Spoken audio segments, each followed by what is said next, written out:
धर्माबादमध्ये मतदारांना डांबून ठेवल्याचा आरोप होतोय। मंगल कार्यालयामध्ये शेकडो मतदारांना डांबून ठेवलेलं होतं आणि पैसे देण्याचा आमिष दाखवत या मतदारांना कोंडून ठेवल्याचा आरोप होतोय।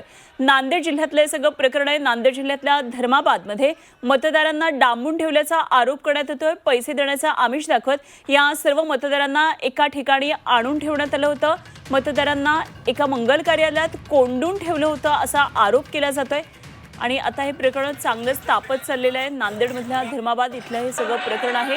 एका खोलीमध्ये मंगल कार्यालयामध्ये एका ठिकाणी एका हॉलमध्ये अशा प्रकारे सर्व मतदारांना डांबून ठेवलेलं होतं। भिंतीवरून उड्या मारताना, कंपाऊंडच्या बाहेर उड्या मारताना आपल्याला हे मतदार दिसतात। तर या ठिकाणी पैसे देण्याचा आमिष दाखवलेलं होतं त्यांना आणि कोंडून ठेवलं होतं। या हॉलचे दरवाजे उघडल्यानंतर मतदारांनी एकच धाव हॉलच्या दिशेनं बाहेर जाताना हे सगळे मतदार आपल्याला दिसतात।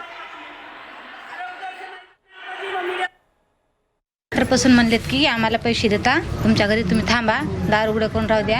आम्ही रात्रपासून बसल्या, पण आमच्या आजूबाजूच्या घरी दिलेत पैसे, ज्याच्या त्याच्या लोकांना पैसे दिलेत। मग आम्हाला काय कसं काय नाहीत म्हणलं तर तुमच्या समाजापैसे तुमचे पैसे दिलेत। कोण उमेदवार आहे टायर पठाण तर तुमचे पैसे तुमच्या समाजापैसे पोहोचलेत। आणि किती एका मतदानासाठी किती पैसे? 4,000 इतर कोणी तुम्हाला आमिष दाखवलं का? ताहेर पठाण तर एक आहेत, दुसरं कोणी भाजप तरी ते दिलेले आहेत, काय दाखवलं त्याचं काही प्रॉब्लेम नाही, त्याचं काहीच प्रॉब्लेम नाही। त्यांनी पैसे दिले? हो, त्यानं काय दिले?